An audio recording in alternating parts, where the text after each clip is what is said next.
Selamat datang dan selamat siang. Nama saya Kazadira Fediva Tamzil, Director of Public Policy dari Pijar Foundation.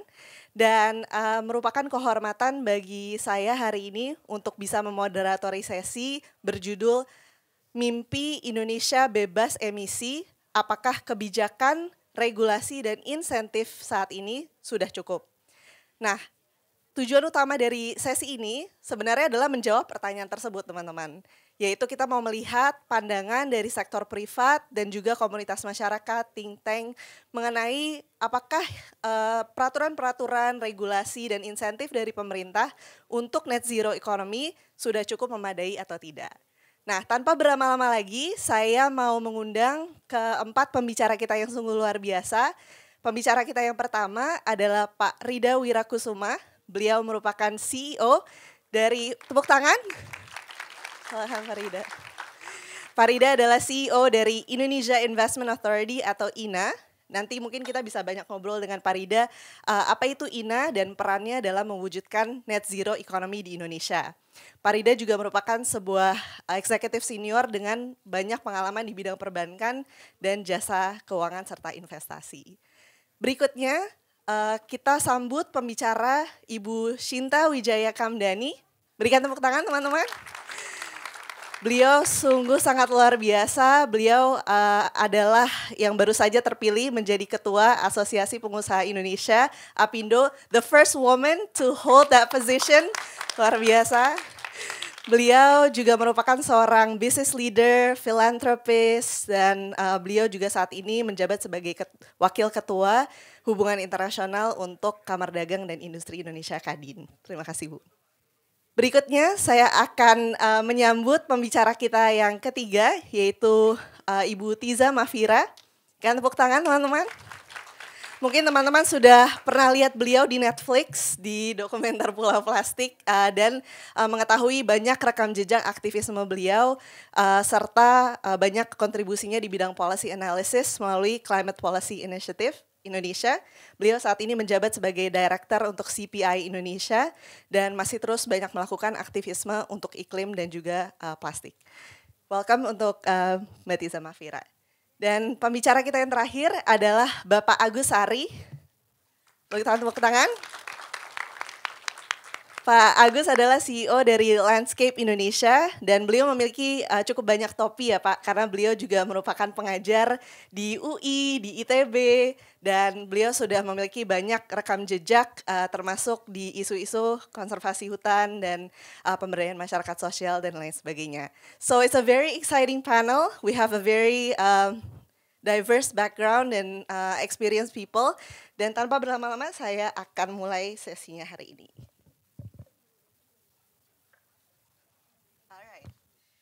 Nah, mungkin saya bertanya dulu, apa kabar untuk para pembicara kita hari ini? Baik. Sehat. Cukup padat ya kegiatan, tapi mudah-mudahan kita semua di sini bisa memberikan energi juga nih untuk para pembicara kita. Kita sama-sama berdiskusi dan bertukar pikiran mengenai langkah-langkah konkret yang bisa kita lakukan untuk mendorong keterlibatan whole of society menuju net zero economy di Indonesia.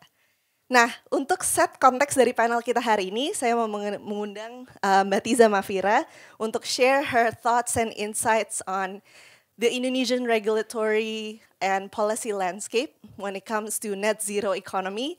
Dan I understand you want to probably focus more on energy today.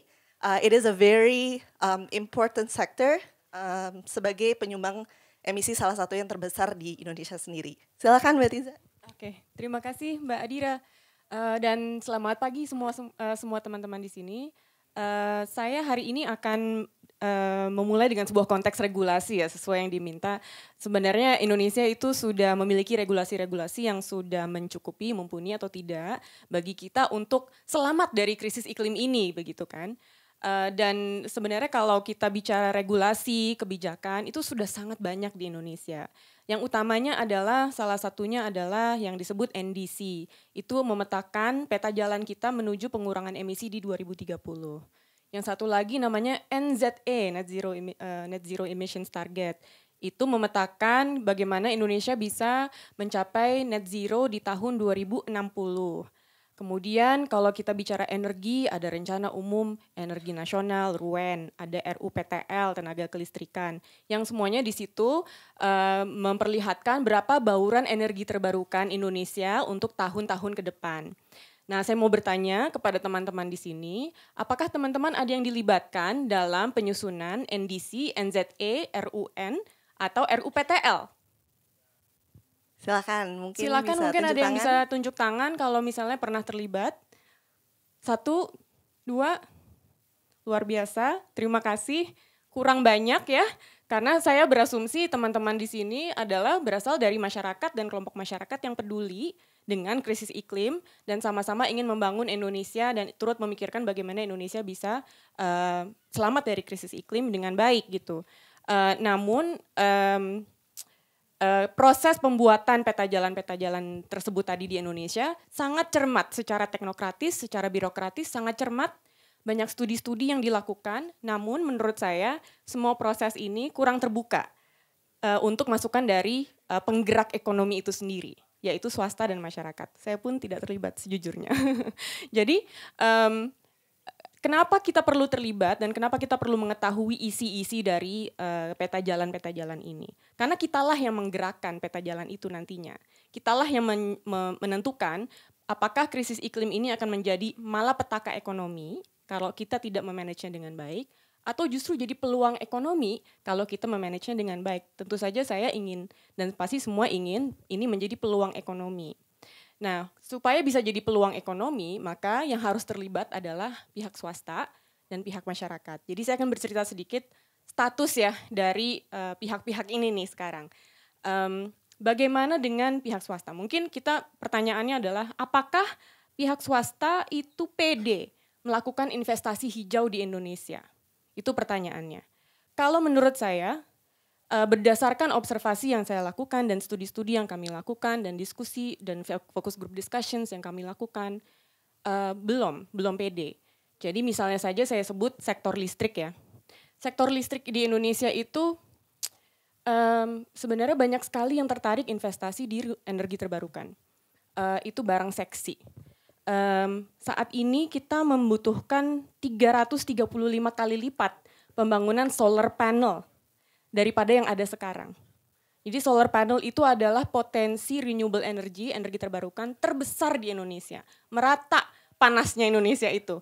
Merata kena sinar matahari sampai semua daerah, dari barat sampai timur, utara sampai selatan, itu punya potensi energi terbarukan dari panel surya yang luar biasa. Tapi gap pembangunan panel surya itu sekarang kurang 335 magnitude-nya. Kenapa? Karena ternyata meskipun Indonesia memiliki banyak komitmen ya membangun renewable energy, tetapi market attractiveness ya, daya tarik pasar Indonesia untuk energi terbarukan itu ternyata salah satu yang paling rendah di Asia. Kalah dari India, Cina tentunya, kalah dari Vietnam, kalah dari Singapura, Malaysia. Kalau menurut Fitch, skornya 25 dari skor tertinggi 100 gitu. Jadi nggak menarik investasi renewables di Indonesia meskipun banyak sekali yang ingin masuk karena ada peraturan yang berubah-berubah, ada kesulitan untuk mengakses pendanaan, ada ketidakpastian dari regulasi untuk para peminat energi terbarukan di Indonesia. Kalau kita bicara sektor perbankan, sekarang sektor perbankan, sektor lembaga keuangan, mereka semua sudah terbuka. Oh, ada ESG, Environmental Social Governance Investment. Kita tuh bisa punya reputasi yang lebih baik, kata para bank, kalau kita berinvestasi di proyek-proyek yang hijau. Jadi kan pada nyari nih proyek-proyek hijau di Indonesia. Ternyata proyek-proyek hijau di Indonesia, proyek energi terbarukan di Indonesia masih dianggap high risk oleh lembaga keuangan. Jadi ketika dianggap high risk, bunganya jadi gede. Jadi kalau kita minjem nih buat bangun PLTU energi terbarukan, kok PLT panel surya atau PLT angin, kita minjem ke bank, kasih bunganya mahal banget. Karena dianggap sektornya penuh dengan resiko. Ini masih nyangkut dengan yang tadi ya, ketidakpastian regulasi dan sebagainya. Yang satu hal lagi yang dilihat oleh perbankan, returns-nya gede nggak? Menguntungkan nggak nih bisnisnya? Itu juga ternyata dianggap kurang besar. Karena apa? Karena meskipun energi terbarukan cost teknologinya udah murah banget nih di dunia, tetapi kalau dibandingkan dengan harga batu bara di Indonesia, itu masih lebih mahal karena harga batu bara di Indonesia dan harga diesel di Indonesia itu masih diberikan subsidi. Sedangkan subsidi itu belum dialihkan ke energi terbarukan gitu. Jadi kalau kita minta duitnya ada apa enggak sih, tadi judul acara ini ya, Unlocking Trillions untuk menuju net zero. Ada nggak sih trillions itu di dunia ini? Ada. Di dunia ini aset yang dikelola oleh asset managers di pasar uang itu 200 triliunan adalah dolar ya gitu. Tapi untuk bisa membuka itu supaya itu bisa diinvestasikan di Indonesia untuk sektor hijau itu perlu low risk, high returns kalau untuk perbankan. Kemudian satu lagi saya mau bicara adalah masyarakat. Tidak hanya swasta yang harus bergerak, masyarakat juga harus bergerak. Pertanyaannya adalah apakah masyarakat memahami perannya dalam membangun masa depan yang net zero? Apakah kita sudah cukup pembekalan mengenai apa sih yang menjadi peran kita bukan hanya sebagai survivor ya, tapi sebagai pelaksana, sebagai investor, sebagai profesional yang menggerakkan ekonomi hijau gitu. Apakah misalnya kita sudah memahami macam-macamnya energi terbarukan di Indonesia? Apakah di sekolah-sekolah sudah ada kurikulum mengenai perubahan iklim? Apakah di universitas-universitas, setiap universitas sudah ada fakultas mengenai teknik energi terbarukan misalnya? Apakah di SMK sudah ada SMK yang khusus fokus pada energi terbarukan? Belum. Jawabannya adalah belum. Jadi inilah yang menyebabkan ketika kita bertanya nih kepada perusahaan-perusahaan yang bekerja di sektor batubara saat ini. Kan trennya bergerak nih menuju energi terbarukan. Kalian mikirin nggak sih bahwa nanti demand pasar itu semakin banyak yang nggak mau batu bara lagi, maunya sekarang energi terbarukan? Jawabannya iya, kita udah tahu. Oke, terus mempersiapkan nggak sih bisnis model kalian untuk berkonversi, diversifikasi bisnis ke sektor-sektor energi terbarukan? Mereka bilang tenaga ahlinya kurang, belum ada yang expert banget, susah nyarinya. Anak-anak muda di Indonesia belum banyak yang paham. Hiring baru kita belum banyak yang paham. Kita harus rekrut yang asing dulu nih sekarang. Kalau yang asing itu mahal. Kalau kita nge-training sendiri juga mahal. Artinya kan harus ada kehadiran dari pemerintah untuk mempersiapkan masa depan Indonesia yang penuh dengan green jobs. Green jobs itu tidak ada dulu, baru tenaga kerjanya datang. Green jobs itu mulai dari skill-nya dulu. Skill-nya itu yang kemudian menciptakan green jobs yang di masa depan. Karena bukan pemerintah yang menciptakan jobs. Yang menciptakan jobs adalah kita sendiri, ya kan? Nah, seperti itu yang menurut saya menjadi tantangan-tantangan bahwa meskipun kebijakan pemerintah sudah ada dan dari segi teknokratis cukup cermat dalam membuat kebijakan-kebijakan tersebut, tetapi pemerintah nggak bisa mewujudkan itu sendiri. Harus ada campur tangan ya, harus ada co-creation bersama dengan pihak swasta, bersama dengan masyarakat, karena nanti kitalah yang akan mewujudkan ekonomi hijau itu seperti apa di masa depan. Itu dulu dari saya, makasih. Thank you, tepuk tangan untuk Mbak Tiza. Sangat menarik ya Mbak, karena tadi di awal opening panel kita mendengar Indonesia punya banyak sekali potensi sumber energi baru terbarukan dan pemerintah juga sudah mengeluarkan banyak kebijakan-kebijakan. Tapi di sini Mbak Tiza ingin touch upon the notion of participation ya dari both public dan private sector dalam menyampaikan aspirasi, karena regulasi dan kebijakan sangat berpengaruh terhadap attractiveness Indonesia sebagai tujuan investasi. Apabila juga dibandingkan dengan negara-negara lain di Asia Tenggara yang juga memiliki sumber-sumber EBT seperti itu. Nah, ini segue yang menarik untuk ke Parida. Parida saat ini sebagai CEO dari Indonesia Investment Authority atau INA, lembaga yang cukup baru ya Pak ya. Mungkin Parida berkenan untuk share sedikit Pak tentang peran INA dalam mewujudkan investasi berkelanjutan dan bagaimana pendapat Bapak mengenai landscape kebijakan Indonesia dari mata investor yang Bapak sering berinteraksi. Selamat pagi rekan-rekan semua. Terima kasih Mbak Dira. Perkenalkan saya Ketua Dewan Direktur INA atau Indonesia Investment Authority. Kenapa kok singkatannya bukan IIA gitu kan, Indonesia Investment Authority. Itu kata Pak Presiden, katanya kalau kita pertandingan badminton kan pakainya INA, jadi INA aja katanya gitu. So that's lebih gampang juga diingatnya ya. Nah hari ini tuh, bukan hari ini kan hari Sabtu ya, hari kemarin itu adalah hari ke-575 hari kerja kita, jadi kita ini masih baru banget. INA itu adalah Sovereign Wealth Fund atau dana abadi yang pertama di Indonesia yang dibentuk oleh Indonesia untuk kalau bisa membangun kesejahteraan untuk anak cucu kita, untuk semua yang ada di sini ya, generasi depan Indonesia. Kami diberi kepercayaan untuk mengolah dana 75 triliun. Nah, kalau Anda bilang 75 triliun kayaknya gede banget gitu kan ya. Nah 75 triliun untuk kalau bisa dikembangkan terus. Nah 75 triliun itu sebagai perspektif kira-kira ekuivalen dengan 5 billion dollar. Negara Singapura yang kecil itu ada 2 sovereign wealth fund-nya. Yang satu namanya Temasek, itu 300 billion, atau GIC 690 billion gitu. Jadi kayaknya kalau 5 billion dibanding sama Temasek yang 300 plus GIC yang 690 billion, kayaknya kita kecil banget gitu ya. Ada negara kecil yang namanya Timor Leste. Itu aja tabungan sovereign wealth fund-nya itu udah 17 billion, jadi udah 3-4 kalinya kita gitu loh. Nah, sovereign wealth fund Indonesia ini kita diberi mandat untuk bukan saja membangun kesejahteraan dengan cara berinvestasi sehingga bisa meng-create value bersama-sama dengan investor-investor dari luar negeri dan dalam negeri di sektor-sektor yang kalau bisa membantu pembangunan Indonesia. Kira-kira itulah tentang INA ya sedikit. Nah kalau mengenai emisi nih, itu saya cerita sedikit ya. Top 10 emitter secara negara itu ya, yang nomor 1 kan Cina 10.000 million ton of CO2.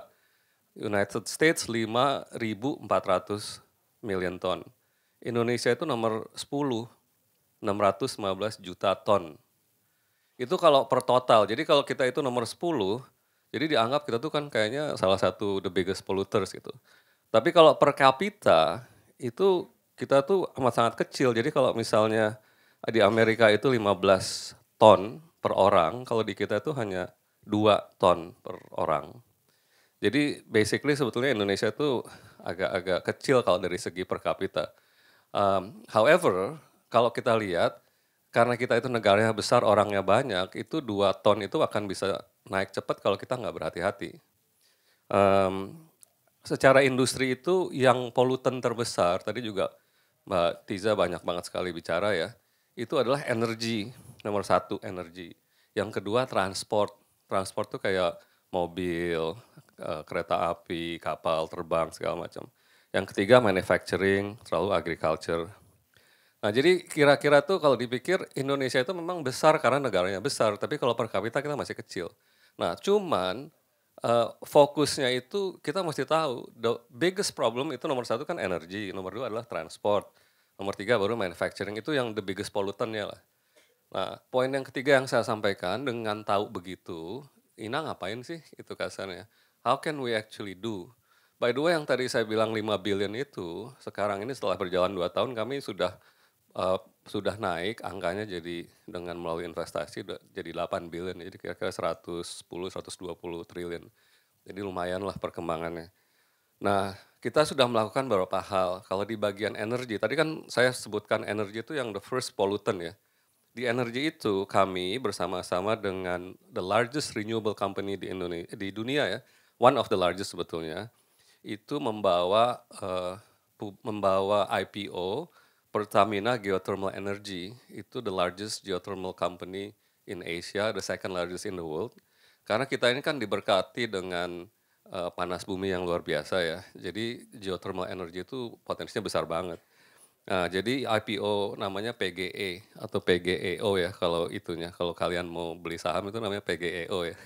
Itu waktu IPO 9 triliun kita masuk bersama-sama dengan Masdar namanya dari UAE yang merupakan one of the largest renewable company in the world. Itu salah satu action kita. Yang kedua, kita juga membuat ETM platform, Energy Transition Mechanism Platform untuk membawa kalau bisa dari coal terus pindah ke renewable. Yang ketiga, kita baru aja menandatangani joint venture dengan the largest battery company in the world, yang dulu pernah ditandatangani juga MOU-nya di G20, dan mudah-mudahan kita bisa raise kira-kira 30 triliun atau 2 billion untuk invest di seluruh value chain electric vehicle di Indonesia. Itu yang energi. Yang kedua adalah transportasi. Kita sudah invest di toll road, kita sudah membuat platform sebanyak 54 triliun masuk ke jalan tol yang di Jawa dan sebentar lagi ke Sumatera. Kita juga baru saja kemarin menandatangani untuk memodernisasi pelabuhan Belawan bersama dengan the largest port operator in the world yaitu DP World. Dan yang ketiga nanti mungkin kita sedang menggarap potentially airport. Sebagai penutup tuh, jadi kalau saya mau komentar sedikit Mbak Tisa kalau boleh ya. When we talk about regulation, tadi Mbak Tisa bilang kayaknya udah ekstensif banget, udah very komprehensif, cuman tugasnya buat kita sebagai masyarakat gimana sih kalau kita bisa komen-komen gitu kan. Nah saya kasih contoh nih ya. Kalau Anda itu bilang, aduh aku pengen dong ikutin nasihatnya Mbak Tisa dengan renewable, aku pengen pasang solar panel di rumah biar bisa mereduksi listrik. As simple as that.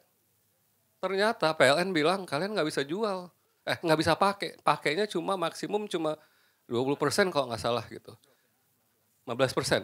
So that's actually what I call when the rubber meets the road. Jadi kalau regulasi is regulasi gitu, tapi begitu kita mau niat baik, mau ngejalan kok nggak bisa sih gitu kasarnya. So I think that's something that you actually have to ask gitu loh.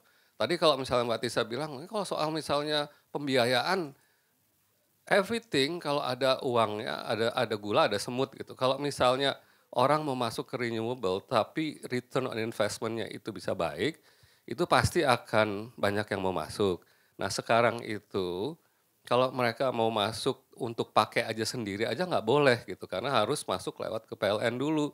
So basically that's one of the things you need to ask yourself. Swasta juga akan tanya, tentunya kami juga akan bersama-sama lobby ya, untuk bisa gimana sih caranya supaya kalau bisa tuh, jadi PLN-nya nggak usah bangun listrik banyak-banyak deh, kan anyway renewable-nya kita akan bisa bangun gitu. So jadi mungkin dari feedback saya sih itu aja sih. So I hope kalau nanti ada pertanyaan silahkan. Terima kasih. Ya, terima kasih banyak Farida, tepuk tangan untuk Farida. Berikutnya sebelum masuk ke Q&A mungkin saya bisa ngobrol dengan Bu Shinta dan Pak Agus nih ya sebagai pelaku bisnis Pak. Perspektifnya bagaimana Pak mengenai regulasi yang kadang-kadang terbentur ketika rubber already meets the road gitu. Bagaimana mungkin tanggapan Bu Shinta dan terima kasih. Kalau boleh saya boleh berdiri nggak? Boleh, Soalnya silakan. ini my back ini maklum sudah berumur kali ya. Saya lihat juga teman-teman di sini mungkin keenakan duduknya. Jadi ada yang tadi saya lihat udah mulai mengantuk-ngantuk. Jadi mungkin kita supaya sedikit wake up, saya coba untuk berdiri biar kelihatan. Jadi pertama-tama perkenalkan, nama saya Sinta Kamdani. Actually hari ini saya pakai topi dari Kadin Indonesia. Kalau tadi udah dengar ya nama, tadi kan kalau nggak salah Pak Luhut udah ngomong ya di plan lagi. Saya kebetulan di Kadin ditampuk jadi Menko di Kadin, jadi saya Pak Luhutnya di Kadin. Cuman sayang, power saya nggak seperti Pak Luhut. Jadi cuman namanya aja Menko di Kadin, tapi nggak punya power seperti Pak Luhut. Nah tapi kebetulan Kadin saat ini memang juga sangat memfokuskan kepada sustainability dan salah satunya juga kita punya khusus tim khusus untuk net zero. Nah mungkin teman-teman kalau dibilang net zero semuanya tahu nggak sih net zero itu apa? Udah tahu semua net zero itu apa? Udah tahu nggak tahun berapa Indonesia bilang mau mencapai net zero? Tahun berapa? Berapa? Tahun berapa? 2060. Nah, untuk mencapai net zero 2060, do you think government can do it alone? Pemerintah bisa bilang saya mau mencapai net zero 2060. Saya rasa tidak mungkin pemerintah bisa mencapai 2060 itu sendiri. Nah, kalau kita lihat tadi pertanyaannya kan, itu kebijakannya sebenarnya sudah efektif nggak sih? Apa yang dilakukan oleh pemerintah. Saya mau mungkin sebelum dari tanggapan saya sebagai swasta mewakili pengusaha di Indonesia, saya mau kasih tahu dulu dari luar. Saya kebetulan cek nih ya dari Climate Transparency Report di 2022. Nah, di situ ada Climate Action Track, mereka mengatakan bahwa kebijakan Indonesia is insufficient katanya. Kenapa insufficient? Karena dia bilang kalau untuk mencapai emisi di 2030 itu kan harus 450 ya. Nah, Indonesia dengan kebijakannya sekarang hanya bisa mencapai 1.100. Dan target NDC Indonesia itu malah 1.500. Jadi masih jauh, dianggapnya kurang ambisi. Nah, apa komentar kami? Kita bilang ambisi sih boleh aja ambisi. Tapi kan selalu kuncinya how to. Apakah semua yang sudah dilakukan ini are on the right track? Sebenarnya upaya yang dilakukan pemerintah sudah banyak sekali dan itu sudah baik. Namun sayangnya masalah di Indonesia itu cuma satu, Mbak. Apa? Implementasi. Itu yang paling susah. Ya, jadi kalau kita pertama melihat sebenarnya apa sih yang harus dilakukan untuk mencapai net zero. Nah, kami di Kadin kebetulan mewakili juga pelaku usaha. Kami melihat bahwa udah deh kita nggak ada gunanya cuman ngomong-ngomong doang. Kritik pemerintah, kasih tahu nih salah, ini begini. Kalau tadi ditanyain sama Mbak Tisa, semua teman-teman semua ikutan nggak? Nggak, banyak yang nggak ikut, cuma ada 2 yang ikut. Kalau kita ikutan Mbak Tisa, ikutan. Kita ditanya, ngasih input semua ikutan. Cuman sayangnya masukan kita kan nggak semuanya diterima ya. Sebagian besar mungkin nggak diterima. Nah, oleh karenanya saat ini Kadin juga kita menyiapkan khusus roadmap buat pemerintah yang akan datang untuk juga mempersiapkan, karena kita setiap kali ada pergantian pemerintah kita bilang wah ini satu opportunity lagi gitu kan. Jadi untuk apa yang sudah bagus, apa yang perlu perbaikan itulah kita memberikan masukan. Nah, pertama yang kalau kita lihat memang kita ada 7 aspek yang menjadi prioritas untuk bisa mencapai net zero. Pertama adalah bagaimana kita bisa ada industrial decarbonization. Nah, kita tahu bahwa industri tadi dikatakan manufaktur salah satu yang paling tinggi pengeluaran emisi. Industri sebenarnya banyak mau melakukan dekarbonisasi, tapi tidak mudah. Kenapa tidak mudah? Karena pertama regulasinya juga kurang mendukung gitu. Kalau teman-teman tahu banyak sekarang kita nggak usah dari supply, dari demand saja. Dari demand itu banyak sekarang, saya tuh kebetulan ada yang teman-teman pabrik ya, sepatu, tekstil. Mereka bilang sekarang bayarnya udah nggak mau lagi kalau nggak ada planning untuk pencapaian daripada dia punya roadmap net zero. Jadi kalau dia nggak melakukan ini dia nggak mau beli gitu ya, harus sustainable. Nah, oleh karenanya industri sebenarnya harus, they have no choice gitu. Cuman unfortunately dalam pelaksanaannya tidak semudah itu. Kalau tadi dikatakan mengenai solar panel di pabrik, mau pasang solar panel di pabrik aja udah susahnya setengah mati gitu. Jadi memang tidak mudah. Nah, kemudian yang kedua kita juga aspeknya adalah yang kita lihat dari segi investasi. Nah, kalau katakan regulasi itu bukan hanya regulasi mengenai EBT, regulasi mengenai kehutanan dan lain-lain, tapi juga regulasi yang berhubungan dengan investasi. Sekarang kalau kita mau drive investasi untuk masuk, karena kita perlu teknologinya, karena kita perlu investment untuk financingnya dan lain-lain, itu jelas harus ada supporting regulationnya. Nah, sebenarnya Indonesia udah bagus nih punya RUU Cipta Kerja, punya Omnibus, cuman sayangnya memang implementasinya tidak semudah itu. Masih banyak regulasi yang tumpang tindih, tapi juga banyak yang tidak konsisten, dirubah-rubah gitu. Nah, ini yang kemudian menjadi satu momok buat investor untuk masuk ke Indonesia nih, aduh ribet banget gitu kayaknya gitu ya. Hari ini regulasi seperti ini dalam beberapa minggu bisa berubah. Satu kementerian buat regulasi seperti ini kementerian lain regulasinya bisa bertolak belakang gitu. Nah ini yang gini-gini yang kita harus benahi untuk harmonisasi antara kementerian. Kemudian kita juga lihat dengan financial incentive. Ya, karena financial incentive itu mendorong tentu saja. Karena kan tadi membandingkan dengan negara lain. Jadi financial incentive ini memegang peranan penting. Financialnya baik itu fiscal incentive maupun non fiskal. Apa? Pajak. Pajak ini kunci. Kita udah punya namanya tax holiday, tax allowance. Dipakai enggak? Gitu kan. Sebenarnya untuk renewable ada tuh gituan. Tapi ternyata juga nggak semudah itu untuk bisa dipakai. Jadi kadang-kadang pemerintah keluarkan insentif juga belum tentu bisa langsung dimanfaatkan karena prosesnya ternyata tidak semudah itu. Kemudian kita juga melihat bahwa perbankan, kita harapkan kalau green project perbankan kasih suku bunga lebih murah dong gitu kan.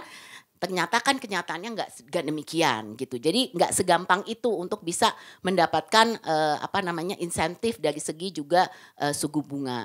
Nah kita mesti melihat insentif itu juga dari supply dan demand. Karena demand juga mesti di-incentivize, consumer juga mesti di-incentivize gitu. Jadi ini hal-hal yang menjadi pekerjaan rumah ya untuk financial. Jadi kalau fundingnya kita mau memobilisasi financing mungkin ada. Banyak di seluruh dunia, tapi cost of fund-nya kita juga mesti melihat. Tadi return of investment-nya kita mesti lihat karena ternyata itu tidak begitu mudah. Nah, kemudian kita juga melihat bahwa ada beberapa aspek penting selain tadi kita bicara juga mengenai natural climate solution ya. Jadi project-project yang sebenarnya ada Indonesia ini resources-nya tuh luar biasa. Kita nomor 2 mungkin setelah Brazil gitu. Tapi dalam kenyataannya NCR project itu cuma ada 7 kali di Indonesia.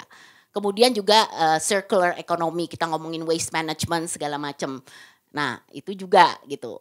Sebenarnya semua tuh udah ada kayak kita tahu tuh mesti bagaimana gitu, tapi implementasinya itu ternyata juga nggak semudah itu gitu. Jadi perlu banyak dukungan. Of course renewable kita sekarang push untuk energi EBT, kemudian juga kita juga masuk ke dalam karbon ya, kita juga merasa unlocking carbon potential ini sangat besar buat Indonesia karena resource-nya juga besar. Kita udah ada peraturannya untuk nilai ekonomi karbon, tapi unfortunately ini masih juga masalah karena tradingnya tidak semudah itu. Nanti mungkin ada sesi khusus untuk karbon, ahlinya karbon Pak Daksona di sini nanti bisa sharing di sesinya beliau. Nah, kemudian kita juga melihat bahwa yang kunci di sini adalah driving electricity. Kita sekarang sudah banyak dengar mengenai EV. Pasti semua tahu kan EV, semua sudah naik EV. Untuk two wheelers tuh sekarang udah banyak tuh insentifnya untuk EV. Ya kan? Jadi semua mesti going electric. Jadi mau sepeda motor, mobil, semua tuh sudah ada. Cuman ternyata insentif yang diberikan pemerintah itu sekali lagi itu kurang mungkin bisa menarik gitu buat consumer. Jadi kenapa? Jadi saat ini kan dealer sudah diberikan insentif untuk pajak dan lain-lain, dan juga kita ada subsidi malah kalau untuk motor, untuk sepeda motor. Nah, sebenarnya ini hal-hal yang juga kalau kita mau drive kita perlu yang tadi dikatakan aspek kebersamaan. Jadi kita memang mesti kolaborasi. Ini nggak bisa dilaksanakan sendiri. Kalau kita mau ini sesuatu yang penting, berarti ini harus ada kita sama-sama. Tidak hanya pemerintah, tidak aja juga pelaku usaha, tapi juga dari masyarakat. Jadi teman-teman di sini, kalau yang duduk di sini, kita mendengarkan, mungkin kita juga mikir nanti setelah ini, kalau ada yang mau beli sepeda motor, belilah sepeda motor yang listrik gitu ya, atau mobil yang listrik gitu. Karena ini juga akan membantu dalam pencapaian kita net zero. Demikian, terima kasih. Bu Shinta, tepuk tangan. Ya, Pak Gusari, tanggapannya bagaimana nih Pak? Iya, makasih. Senang ada di sini dan juga senang jadi pembicara terakhir karena udah diomongin semua. Saya setuju pertama bahwa kebijakan sudah banyak. Jadi Tisa tadi udah bilang. Dan permasalahannya bukan di apakah kita punya kebijakan, tapi bagaimana mengimplementasinya gitu ya. Apakah konsisten dengan kebijakannya. Jadi itu yang memang permasalahan banget gitu. Kayak seolah-olah kita lebih gampang berusaha yang merusak ketimbang berusaha yang melindungi gitu, kayak gitu kan. Karbon disusah-susahin kalau katanya Pak ini. Padahal kalau mau yang lain malah yang merusak malah lebih gampang. Konsistensi itu misalnya tadi renewable sudah dikasih tahu. Mau masang solar panel, saya di rumah solar panel itu malah saya pasang sebelum ada kebijakan itu, Pak. Jadi saya bisa 100% renewable sekarang ini. Rumah saya 100% renewable. Baik siang maupun malam karena saya memproduksi jauh lebih besar daripada yang saya konsumsi. Lebih dari 100% malah, tapi PLN nggak akan bayar saya kalau kelebihannya karena kebijakannya nggak di situ, nggak begitu. Kalau di Jerman saya udah dapat duit tuh dari jualan listrik ke PLN gitu ya. Kalau di Indonesia nggak bisa, tetap bayar PLN-nya, bayar langganannya doang sih gitu ya, tapi tetap aja harus bayar berapa ratus ribu gitu. Jadi itu ya, subsidi juga ya. Pak Rida tadi bicara mengenai ETM, ada satu deal yang juga cukup besar yang tahun lalu sempat dikasih tahu, yaitu JETP, Just Energy Transition Partnership, $20 miliar itu besar sekali. 4 kali lipatnya INA tuh Pak, $20 miliar. Besar apa enggak sih $20 miliar itu gitu kan? Kalau dari sisi climate deal yang pernah ada untuk satu negara, 20 miliar itu adalah the largest ever climate deal in one country. Gitu kan? Indonesia tuh gitu ya. Tapi is it big enough? Kita mensubsidi energi $30 miliar per tahun. 10 miliar lebih tinggi daripada apa yang kita dapat. Ya, jadi is it big or is it small itu jadinya relatif kan. Nah, how much would we need per year untuk kita betul-betul berangkat dari sekarang itu sampai net zero 2060? Kami bikin studinya waktu itu bareng-bareng dengan Bappenas. Dan yang kita butuhkan itu sekitar 200 miliar gitu ya. Satu ekonomi gitu ya, 200 miliar per tahun. Dolar. Sampai 2060. Banyak kan 200 miliar ini. Jadi memang dibutuhkan banyak banget duit untuk invest di net zero ini. Kalau dari 260 mau ditarik ke 2050, 200 miliar lagi tambahannya. Dari 2050 ke 2045, 200 miliar lagi. Gitu cukup besar gitu ya. Tapi itu adalah investasi. Investasi itu ada return-nya. Investasi itu ada multiplier efeknya di ekonomi. Dan perhitungan itu memperlihatkan bahwa kalau kita invest di net zero, kita invest di green sector, jobs itu akan lebih banyak. Kenapa? Karena masang solar panel dengan masang PLTU itu lebih banyak menyerap jobs ya. Itu di solar panel gitu ya. Sampai 7-10 kali lipat lebih banyak orang yang dibutuhkan. Sehingga ekonomi yang berbasis renewable itu lebih bisa memberikan pekerjaan kepada orang-orang Indonesia gitu.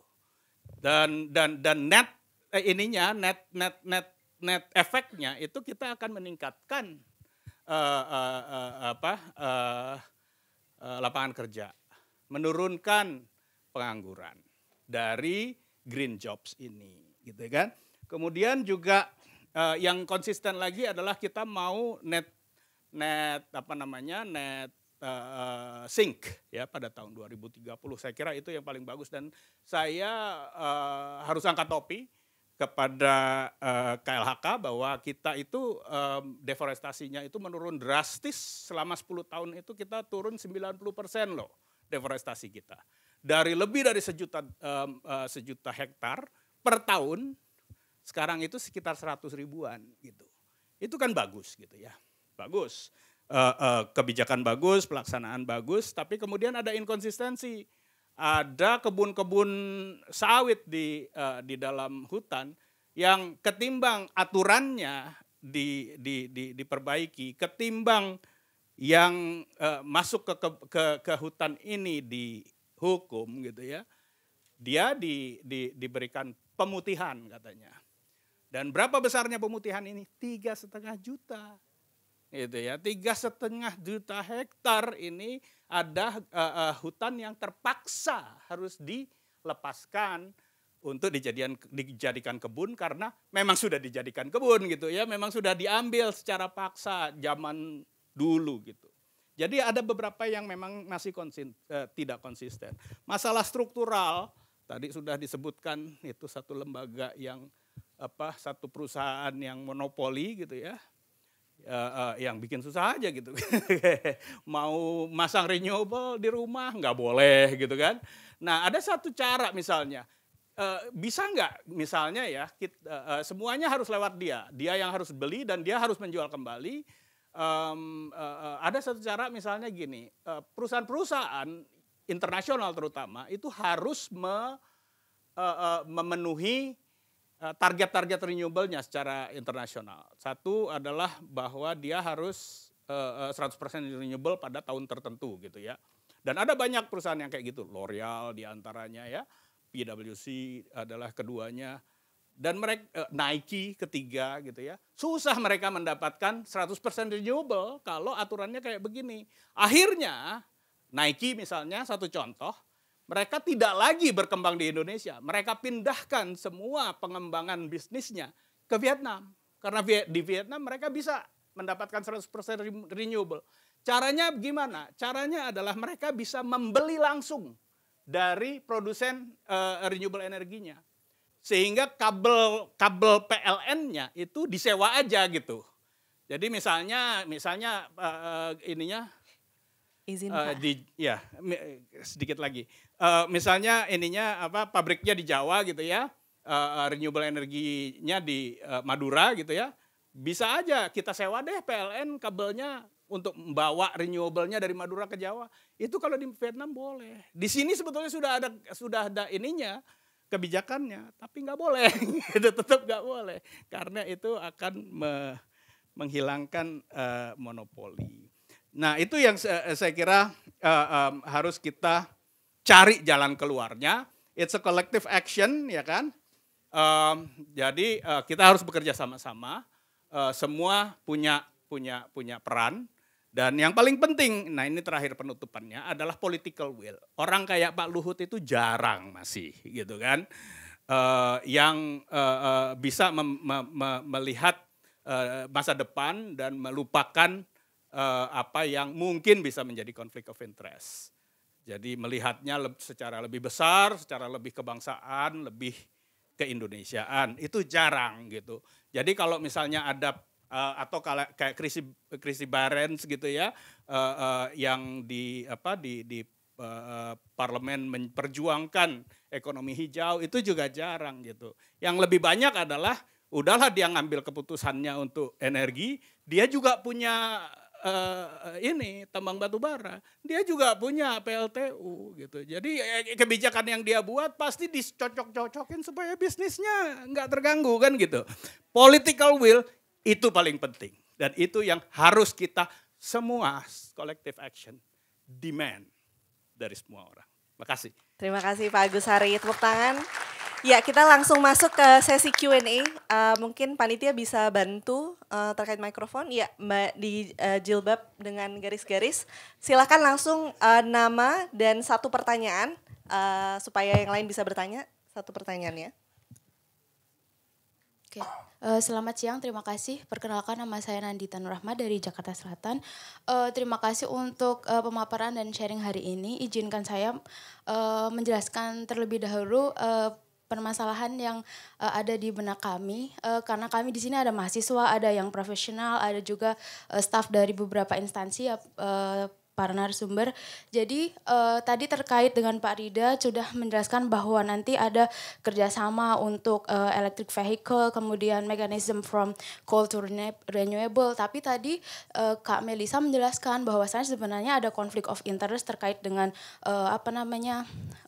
perubahan lahan, kemudian ada mangrove yang dijadikan kegiatan pertambatan untuk kapal. Kemudian kita tahu ya Pak, bahwa ada hilirisasi nikel, karena kan tadi terkait dengan EV yang Ibu sampaikan tadi, di beberapa, seperti kita tahu ada 3 provinsi ya, seperti Sulawesi Tenggara, Sulawesi Tengah, dan Maluku Utara terkait dengan hilirisasi nikel ini. Nah kan tadi ada seperti perbandingan fakta bahwasanya kita butuh nikel untuk EV ini, tapi kok ternyata beberapa hal berpengaruh kepada lingkungan. Nah, kami sebagai para generasi muda ini kan kalau terkait tadi kita harus ada political will yang sama, kita harus duduk sebagai sebuah bangsa itu kan Boleh terlalu langsung ke pertanyaannya ya terlalu sorry. besar. Nah, saya minta pendapat untuk kami generasi muda baik dipukul rata untuk mahasiswa sama yang profesional ini sebenarnya apa yang bisa kita lakukan karena kita tadi melihat kan ada dua hal yang berkebalikan baik dari segi lingkungan maupun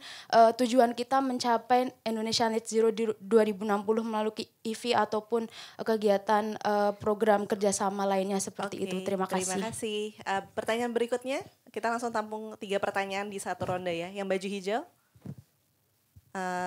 langsung segera pertanyaannya supaya yang lain bisa mendapatkan kesempatan untuk bertanya baju juga. hijau yang mana? Yang hijau itu, Baju hijau yang mana?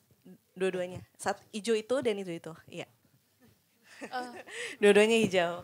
Oh, saya dulu boleh? Iya. Saya dulu. Halo, Ya. Langsung pertanyaannya. oke.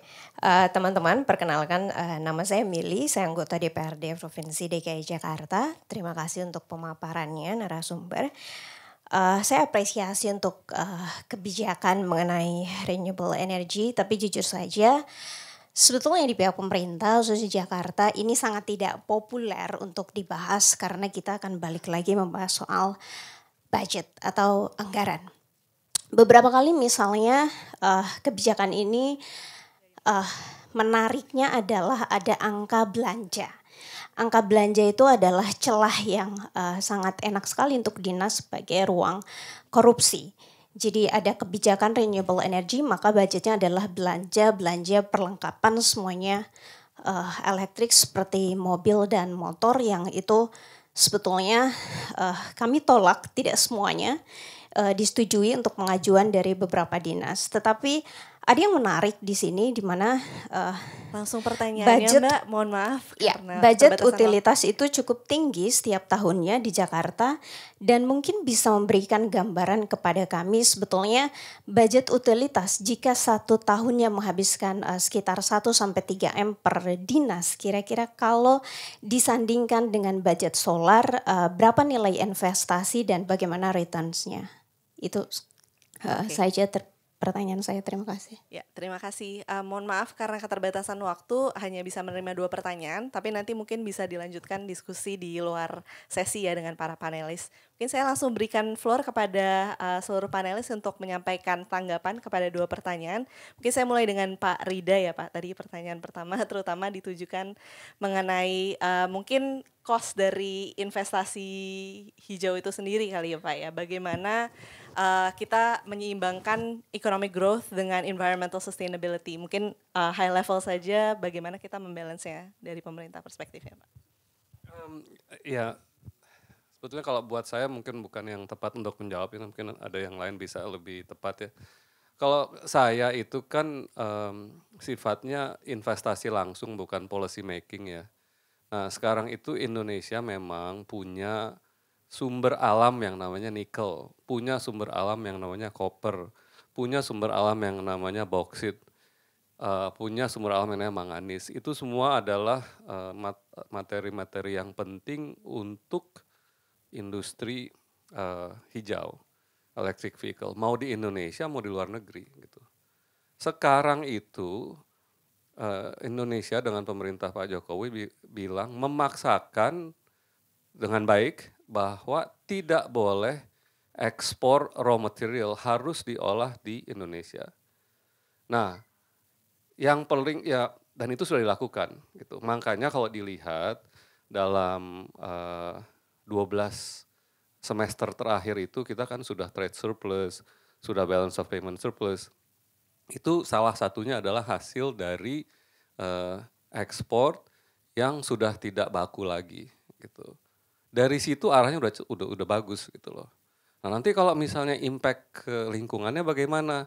Nah itu it's a different challenge, tapi setahu saya itu sekarang produsen nikel yang ada di 3 provinsi itu amat sangat dilihat dan diobserve dengan baik sekali gitu ya. Nah the cost of economy to Indonesia itu apa gitu? kalau misalnya Indonesia tidak mengekspor nikel, gitu, mungkin negara lain akan ekspor, itu satu. Kedua, kalau Indonesia tidak membangun downstreamnya, sayang banget gitu, karena kan di Indonesia itu masyarakatnya 280 juta gitu. Jadi Indonesia can actually become the center of the production of electric vehicle, kalau tidak di Asia, di Southeast Asia, paling nggak di dunia gitu. Karena nggak banyak negara yang punya kelebihan itu. Yang harus kita perhatikan itu, bisa nggak kita itu jangan cuma eksportir doang yang kaya gitu, harus bisa merata gitu. Jadi makanya turunan-turunannya dari produksi baterainya, sampai pembuatan baterainya, sampai baterai swapnya, sampai charging stationnya, sampai pembentukan pabrik-pabrik electric vehicle-nya di sini, itu yang harus kita lihat gitu, karena itu yang akan meng-create. Nah jadi pertanyaannya, is the economy, cost of economy to the development and lingkungan ada? Iya ada memang, kalau tidak diawasi dengan baik. Cuman the option is, do you want to not do anything or do you want to do something and develop something untuk kebaikan masyarakat? Itu aja sih mungkin. Saya tambahin sedikit supaya berkaitan ya. Jadi saya ingat banget pembicaraan antara Pak Luhut dan John Kerry nih waktu itu. Jadi Pak Luhut bilang, oke, you will support us untuk kita bisa tadi ya, mesti mencapai net zero, pemerintah Amerika mau dukung, nanti ada JETP dan lain-lain. Tapi make sure itu tidak akan mempengaruhi pertumbuhan ekonomi Indonesia. Nah ini saya rasa yang sangat-sangat penting. Nah tadi pertanyaannya, bagaimana gitu, karena kadang-kadang banyak sekali yang bertentangan gitu kan. Nah ini yang mungkin sesuatu yang menjadi pekerjaan rumah yang tidak mudah gitu, untuk kita bisa mengimbangi antara kepentingan dari segi lingkungannya dan juga dari segi ekonominya. Nah kalau kita lihat, khususnya kalau kita lihat mengenai nikel, memang kita harus memperhatikan ya, makanya kita juga harus bersuara cukup kritis gitu untuk mengevaluasi gitu, sampai sejauh mana yang kita namakan nikel ini juga di dalam pengembangannya itu mempengaruhi lingkungan hidup. Ini kan pasti ada, kita ngomongin teknologi yang lebih, sekarang ini kan juga negara-negara lain kan sudah mulai ya memperhatikan dari segi teknologinya gitu. Jadi ini sesuatu yang harus menjadi perhatian. Tapi saya juga mau touch dari segi ekonomi untuk pemerataan gitu. Karena ini suatu ya, kalau kita punya satu proyek seperti ini, kenapa kemudian pemerintah tuh mau bahwa domestik ini mesti harus jalan juga gitu. Kenapa kita nggak mau rely hanya dengan asing gitu. Kenapa? Karena kita juga mau tidak hanya dari segi penciptaan lapangan kerja buat Indonesia sendiri ya, seperti kita bicara tadi mengenai green job dan lain-lain, tapi kita juga mau bahwa ada partisipasi dari pelaku lokal juga gitu di dalam pengembangan ekosistem. Nah ini kita bicarakan baik itu di EV, baik itu di EBT, itu semua gimana sih partisipasi daripada pemain lokal. Dan pemain lokal itu teman-teman nggak bisa cuma pengusaha besar. Kita juga harus bicara mengenai UMKM. Karena UMKM itu bisa menjadi juga bagian daripada sebuah ekosistem, terutama supply chain yang harus dibangun. Jadi inilah kenapa salah satu menjadi perhatian di Kadin adalah kita membangun Net Zero Hub itu juga untuk membantu para SME, jadi UMKM gitu, untuk bisa juga mendorong mereka gimana caranya mereka juga berpartisipasi dalam pencapaian di net zero. Jadi saya rasa pemerataan ini juga penting dan kita harus perhatikan juga dari segi Indonesia secara menyeluruh ya, karena kita di sini bicara we are talking about Indonesia Incorporated. It's not just about one aspect tapi semua. Thank you. Silakan Mbak Tiza. Ada satu pernyataan pemerintah yang sering dilontarkan yang saya tidak setuju. Pemerintah sering bicara bahwa kita harus mencapai NZE, kita harus melindungi lingkungan, tetapi jangan sampai mengorbankan pertumbuhan ekonomi. Saya tidak sepakat dengan pernyataan tersebut. Kalimat tersebut seharusnya kita tidak akan mencapai pertumbuhan ekonomi kalau lingkungan kita tidak survive. Gitu. Bagaimana kita bisa melakukan kegiatan ekonomi dengan nyaman kalau jalanan banjir, kalau hutan kebakaran, kalau langit kita orange seperti New York minggu lalu karena kebakaran hutan di Kanada. Bagaimana kita bisa melakukan kegiatan ekonomi dan mewujudkan masa depan yang kita inginkan kalau lingkungan kita tidak sehat. Jadi ini adalah harga mati gitu. Perlindungan lingkungan adalah harga mati.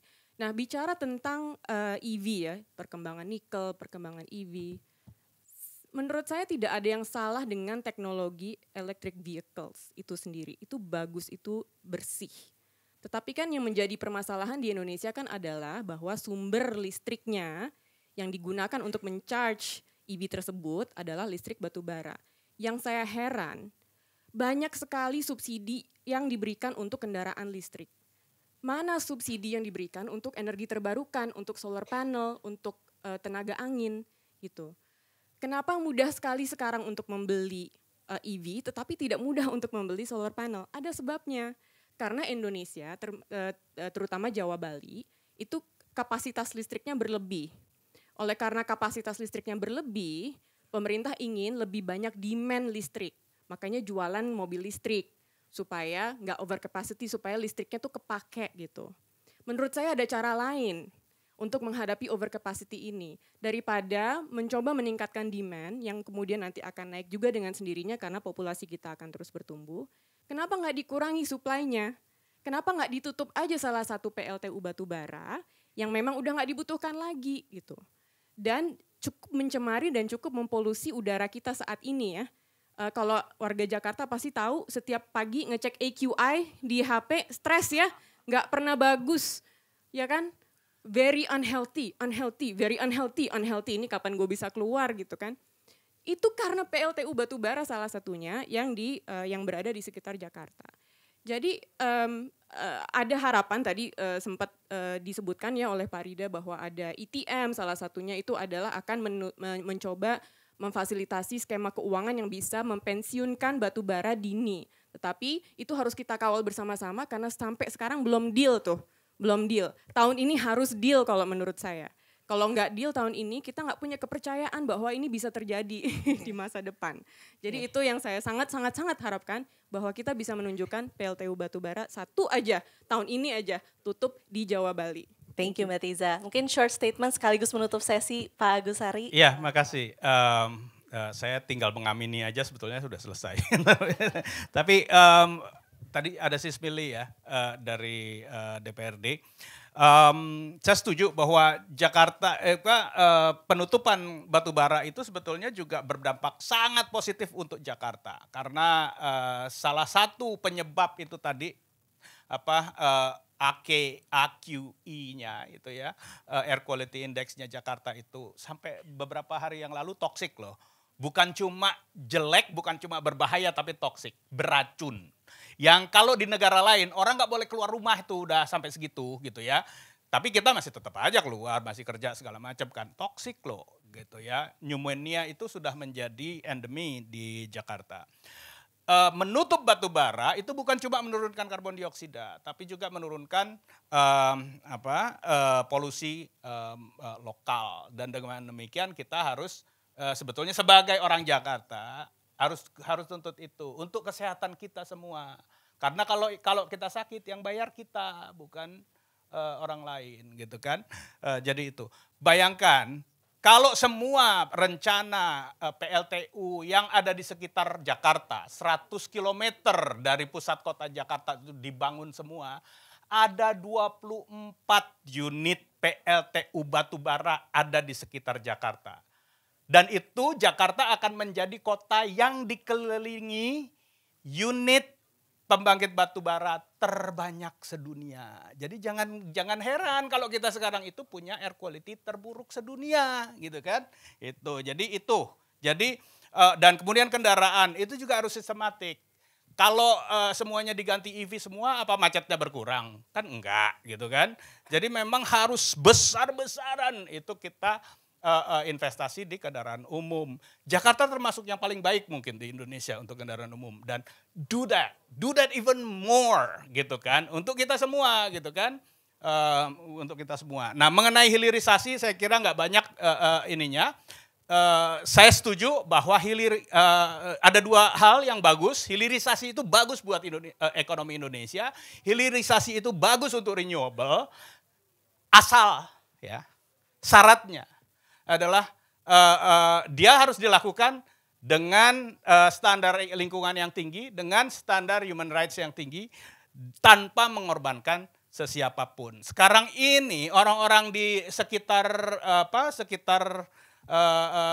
pusat industri nikel itu setengah mati, mereka nggak bisa lagi mencari ikan karena lautnya sudah tercemar dan sebagainya. Jadi itu standar itu harus diperhatikan karena cepat atau lambat pembeli akan membeli dari tempat lain yang standarnya lebih tinggi dari kita. Makasih. Terima kasih Pak Agus Hari. Berikut sekaligus menutup sesi kita hari ini. Terima kasih banyak teman-teman atas partisipasinya di sesi Mimpi Bebas Emisi Indonesia.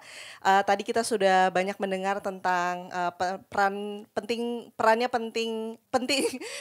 peran kebijakan dalam menjadikan Indonesia sebagai tujuan investasi. Tetapi begitupun investasi dan pertumbuhan ekonomi tidak boleh mengorbankan juga lingkungan kita, di mana kita akan terus hidup di sini. Terima kasih banyak untuk partisipasinya. Dari tim FBCI akan memberikan kenang-kenangan untuk para pembicara kita. Sekaligus saya ingin mengajak para teman-teman di sini untuk mengisi petisi FBCI di change.org/darurat iklim. Silakan diisi sebagai salah satu wujud partisipasi teman-teman untuk perubahan isu-isu perubahan iklim di Indonesia. Terima kasih banyak. Silakan. Iya. Izin Pak Lida, ini dari FBCI.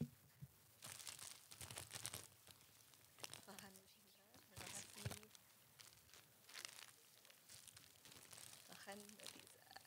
Yuk. Nanti aja kita tukar kali ya. Nanti aja. Ibu foto dulu. Ya, kita foto dulu yuk. Oke. Tolong dibantu panitia untuk fotonya. Kita foto di depan sini ya.